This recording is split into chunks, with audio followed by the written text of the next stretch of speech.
10 শ্রেণীর মানুষ ঈমান আনবে না, হেদায়েত প্রাপ্ত হবে না। 1 নম্বর হলো এই সমাজের জালিম যারা আল্লাহর পক্ষ থেকে হেদায়েত পাবে না, তারা কথাকার। ইন্নামাস সাবিলু আলাল্লাযীনা ইয়াসলিমুনান নাস ওয়া ইয়াবগাউনা ফিল আরদি বিগাইরিল হক উলাইকা লাহুম আযাবুন আলীম। আল্লাহ বলেন অভিযোগ শুধু তাদের বিরুদ্ধে, এই সমাজের উপরে মানুষের উপরে জুলুম করে যারা, তাদের বিরুদ্ধে অভিযোগ কার? মনোযোগ নাই, হ্যাঁ মনোযোগ দেয়। আল্লাহ বলেন ইন্নামাস সাবিলু আলাল্লাযীনা ইয়াসলিমুনান নাস, অভিযোগ কেবল তাদের বিরুদ্ধে যারা মানুষের উপরে জুলুম করে। বরং অভিযোগ যিনি দিচ্ছেন তিনি কে? দুনিয়া আখিরাতের বাদশা, যিনি আসমান জমিনের একচ্ছত্র মালিক, সৃষ্টিকর্তা। ওয়ালা ইন সাআলতাহুম মান খালাকাস সামাওয়াতি ওয়াল আরদ লা ইয়াকুলুন্নাল্লাহ। আল্লাহ বলেন আসমান আর জমিনের একচ্ছত্র মালিক হিসাবে নবী আপনাকে কেউ যদি জিজ্ঞাসা করে, আপনি বলে দিন আসমান আর জমিনের একচ্ছত্র মালিক হলো আল্লাহ, আসমান আর জমিন সৃষ্টি করেছেন আল্লাহ। সুতরাং দুনিয়ার কেউ এখানে ভাগ বসাতে পারবে না। সুতরাং সে আল্লাহ বলছে ইন্নামাস সাবিলু আলাল্লাযীনা ইয়াসলিমুনান নাস, অভিযোগ সব কেবল তাদের বিরুদ্ধে যারা মানুষের উপরে জুলুম করে। জুলুম আছে না নাই? হ্যাঁ, একটু পাসপোর্ট অফিসে যান, জুলুম কোন কায়দায় দেখতে পাবেন। এরপরে বৈদেশিক ব্যাংকে যান, জুলুম কোন প্রকার দেখতে পাবেন। বাংলাদেশের বিভিন্ন সরকারি অফিস আদালতে যান, জুলুম কোন প্রকার দেখতে পাবেন। এরপরে যারা ক্ষমতার মস্তদে থাকে, অর্থবিত্ত টাকা পয়সার কারণে সাধারণ জনগণকে মানুষ মনে করে না, তাদের উপরে জুলুম চালায়, ঠিক কিনা? বিগত 16 বছর এই দৃশ্যই কিন্তু হয়েছে। ক্ষমতার পাওয়ার দিয়ে জুলুম চালাইছে, দুনিয়ার কেউ বলতে পারে নাই। কিন্তু আল্লাহ পাক যখন অভিযোগ দায়ের করেছে, তখন বাতিলের আর বাঁচার কোনো উপায় ছিল না, ঠিক কিনা? আমাকে অনেকে বলে হুজুর বিএনপি আর জামাত যে খেলা দেখাইছে, এই খেলাতেই কুপকাত হয়েছে। আমি বলি না, বিএনপি জামাত পরিকল্পনা করেছিল জালিমদেরকে নামাবে, কিন্তু পারে না। আল্লাহ যখন পরিকল্পনা করেছে, তখন ছোট্ট ছোট্ট বাচ্চাদের পাথরগুলোকে আবাবিলে পরিণত করে বাতিলের মস্তক আঘাত করেছে, বাতিল মস্তক ভেঙে পড়েছে, বাতিল মস্তক ছেড়ে দিল্লি পালাতে বাধ্য হয়েছে, ঠিক কিনা? সেই বাতিল দিল্লি থেকে পরিকল্পনা করতেছে, পরিকল্পনা স্বরূপ আমার দেশের উজ্জ্বল নক্ষত্রময় দেশপ্রেমিক তরুণ নেতৃত্ব ওসমান হাদিকে দুনিয়া থেকে বিদায় করে দিল। দিল্লির পরিকল্পনা, একটা সচিব বিগত সময়ে লোহাগড়া দরবারে আমাকে বলেছে, হুজুর আওয়ামী লীগের বিরুদ্ধে আপনি কথা বলেন, আওয়ামী লীগ আপনাকে গ্রেপ্তার করতে পারে, নাও পারে, কিন্তু ভারতের বিপক্ষে কথা বললে আপনার বাঁচার কোনো উপায় থাকবে না। বাংলার প্রতিটি রন্ধে রন্ধে বসা আছে, রাষ্ট্রের প্রতিটি রন্ধে রন্ধে বসে আছে, যার প্রমাণ আমরা পেলাম। যখন বাংলাদেশকে সিকিম করার পরিকল্পনা করেছিল, পরিকল্পনা যখন সার্থক হয় নাই, তখনই গোপন হত্যার মিশন নিয়ে নেমেছে, ঠিক কিনা? তার সূত্র হিসাবে, সূত্র ধরে ধারাবাহিকভাবে হত্যা যখন চলছে, এই হত্যার মূল টার্গেট হিসাবে জুলাই যোদ্ধাদেরকে নিয়েছে। সেই ওসমান হাদিকে পিছন দিক থেকে গুলি করা হলো শুধুমাত্র ভারতীয় সাম্রাজ্যবাদীদের বিপক্ষে কথা বলার কারণে, আধিপত্যবাদীদের বিপক্ষে কথা বলার কারণে। বাংলাদেশের বিপক্ষে যারা অবস্থান নিয়েছে, তাদের বিপক্ষে কথা বলার কারণে। কথা বলুন, ঠিক কিনা? এই জন্য আমাদের মনে রাখা লাগবে, আমরা জালিম হব না। 1 নম্বর ইন্নামাস সাবিলু আলাল্লাযীনা ইয়াসলিমুনান নাস, অভিযোগ তাদের বিরুদ্ধে যারা মানুষের উপরে জুলুম করে, এরকম জালিম হওয়া যাবে না। 2 নম্বর হলো সত্য দেখার পরও স্বীকার করে না, এমন মানুষ আছে না নাই? যারা সত্য দেখার পরও স্বীকার করে না, আল্লাহর পক্ষ থেকে এদের কপালে কখনো হেদায়েত মিলবে না। আল্লাহ কোরআনুল কারীমের ভিতরে বলে, ওয়ামা আনতা বিহাদিল উময়ি আন দালালাতিহিম ইন্না তুসমিউ ইল্লা মান ইউমিনু বিআয়াতিনা ফাহুম মুসলিমুন। আল্লাহ বলেন, যারা দেখেও অন্ধ তারা হলো পথভ্রষ্টতা, যারা দেখো অন্ধ তাদের পথভ্রষ্টতা থেকে সঠিক পথে কেউ ফিরাতে পারবে না। আপনি দুইটা চোখে সত্য দেখেছেন, কিন্তু ভয়ে আপনি ওই সত্যটাকে প্রকাশ করতে পারেন না, আপনি গোপন রাখেন। আল্লাহ বলেন, সত্য দেখার পরে যারা স্বীকার করে না ওরা কোনোদিন হেদায়েত পাবে না। বিগত সময়ের দিকে লক্ষ্য রাখুন, বাংলাদেশের সর্বশ্রেষ্ঠ মুফাসসির, তামাম পৃথিবীর অন্যতম মুফাসসির উস্তাদুল মুফাসসির আল্লামা দেলোয়ার হোসেন সাঈদী 1971 সালে এই ধুলা বা বালি তার গায়ে লাগে নাই, এটা বিচারক জানে, সারা বাংলার জনগণ জানে, দলমত নির্বিশেষে সকলেই জানে। 71 সালের কাদা বা বালি তার গায়ে লাগে নাই, এই সত্য জানার পরও বিচারক মিথ্যা রায় দিয়েছে, জালিমগুলো তার বিপক্ষে সাক্ষী দিয়েছে, ঠিক কিনা? তাহলে সত্য দেখার পরও যারা স্বীকার করে না ওই ব্যক্তিগুলো আল্লাহর দরবারে হেদায়েত পাবে না।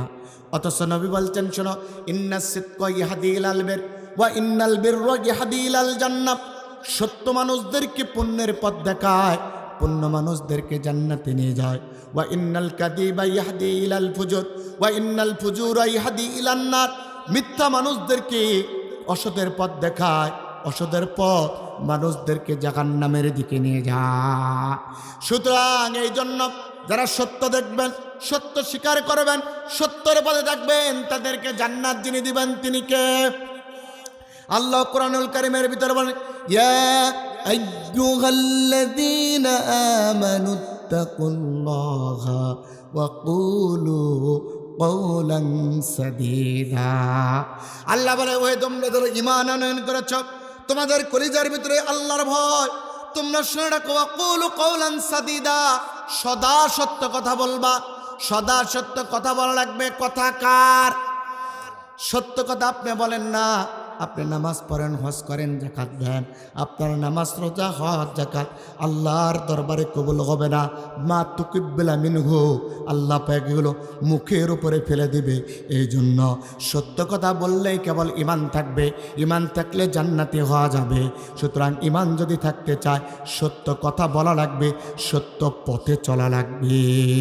আর সত্য পথে চললে বিভিন্ন প্রলোভন আসবে, জীবন্য লোভ লালস আসবে, কখনো টাকার লোভ আসবে, কখনো ক্ষমতার লোভ আসবে, কখনো নারীর লোভ আসবে, কখনো বাড়ির লোভ আসবে, কখনো গাড়ির লোভ আসবে, ঠিক কিনা? আছে না নাই? প্রমাণটা দেন। সারা পৃথিবীর উন্নত মুহাদ্দিস ইমাম হাকিম তিরমিজি কবিরাজি করেন, ডাক্তারি করে। উনি তার চেম্বারের ভিতরে রোগী দেখতেছেন, হঠাৎ করে অসুস্থ হয়ে গেলেন। কিছুক্ষণের জন্য উনি বিশ্রাম গ্রহণ করতেছেন, হঠাৎ করে দেখতে পায় একজন লাস্বর লাবণ্যময়ী নারী, সুন্দরী নারী চেম্বারের ভিতরে ঢুকে পড়েছে। ইমাম হাকিম তিরমিজি এবার উঠে বসে বললেন, ডাকতে বলছেন, কি হয়েছে আপনি আমার চেম্বারে কেন? আপনি কি রোগী? হাকিম তিরমিজির দিকে সুন্দরী মহিলা মুস্কি মুস্কি তাকায় বলে, হাকিম তিরমিজি, আমি রোগী নই, আমি আপনার দেওয়ানা। হাকিম তিরমিজি আল্লাহু আকবার বলে ভয় পেয়ে গেছে। বলে কি? ইন্নী আখাফুল্লাহ, আমার কলিজার ভিতরে আল্লাহর ভয়। আল্লাহ বলছে, ইয়া আইয়ুহাল্লাযীনা আমানুত্তাকুল্লাহা হাক্কা তুকাতি ওয়া লা তামুতুন্না ইল্লা ওয়া আনতুম মুসলিমুন।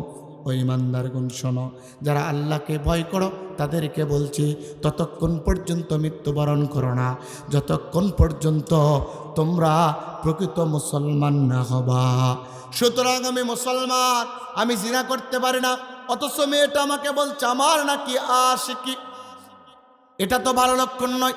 ইমামে হাকিম তিরমিজি বলে, এমন কথা আপনি বলবেন না।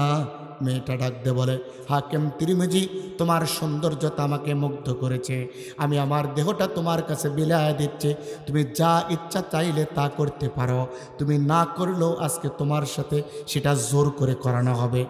কেননা তোমাকে দেখে আমার পছন্দ হয়েছে, তোমার সাথে আমি জিনা করতে চাই। হাকিম তিরমিজি এইবার দু চোখের পানি ছেড়ে দিয়েছে, মেয়েটা ধরবে।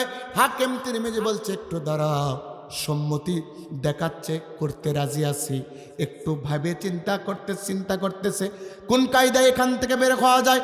কারণ আল্লাহ বলছে ওয়াল্লাযীনা লা ইয়াদউনা মা'আল্লাহি ইলাহান আখার ওয়া লা ইয়াকতুলুনা নাফসাল্লাতী হারামাল্লাহু ইল্লা বিল হক ওয়ালা ইয়াসনুন। তিনটি কাজ কোনো ব্যক্তি যদি করে জান্নাতে যাবে না। এক নাম্বার, কোনো ব্যক্তি যদি আল্লাহর সাথে শরীক করে। দুই নাম্বার, কোনো ব্যক্তি যদি হত্যা করে। এই সমাজের ভিতরে হত্যা আছে না নাই? এই যে ভোট আসবে, কি হবে? যারা নেতৃবৃন্দ আছে মিডিয়ার মাধ্যমে যাবে, এই কাজ করেন না। আল্লাহ পাক বলেন যারা মানুষকে হত্যা করবে এরা আল্লাহর জান্নাতে যাবে না। ওয়ালা ইয়াসনুন, যারা জিনা করবে এরাও আল্লাহর জান্নাতে যাবে না। হাকিম তিরমিজির কাছে যখন একটা চোখের ভিতরে বেশি উঠলো, দু চোখের পানি ছেড়ে দিয়ে হাকিম তিরমিজি আল্লাহকে বলে মালিক আল্লাহু ইয়াসিমুকা মিনান নাস, আমার দায়িত্ব হলো এর কাছ থেকে পরিত্রাণ চাওয়া, তোমার দায়িত্ব হলো এই বিপদ থেকে উদ্ধার করা। ইমাম হাকিম তিরমিজি আল্লাহকে বারবার বলতেছে।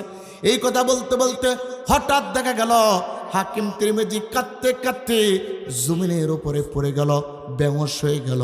এইবার বেগানা নারী, লাস্বার লাবণ্যময়ী সুন্দরী নারী হাকিম তিরমিজির কাছে জিনা করা তো দূরের কথা, ঘর থেকে বের হয়ে এসে আল্লাহর কাছে তওবা করে, আল্লাহ, যে পুরুষ আমার মতো একটা সুন্দরী নারী পাওয়ার পরও তোমার ভয়ে জিনা করে না, আল্লাহ ওই পুরুষের সাথে আমি জিনা করতে চাই না। আজকে থেকে শুধুমাত্র ওই পুরুষ নয়, ওই পুরুষের যিনি সৃষ্টিকর্তা ওই আল্লাহর প্রেমে আমি পড়ে গেলাম, ওই আল্লাহর জন্য আমি দেওয়ানা হয়ে গেলাম। আল্লাহু আকবার।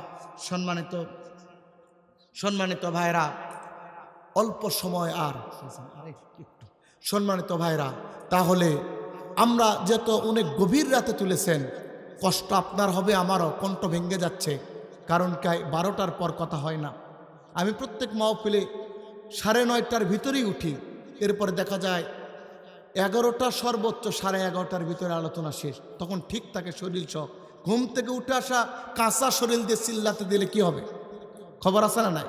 আপনাদের এটা পরিবর্তন হওয়া লাগে। তাহলে আমি যে কথা বুঝাইতেছিলাম, 10 শ্রেণীর ব্যক্তির কে আল্লাহ পাক হেদায়েত দেয় না। 1 নাম্বার হলো জালিম। 1 নাম্বার কি?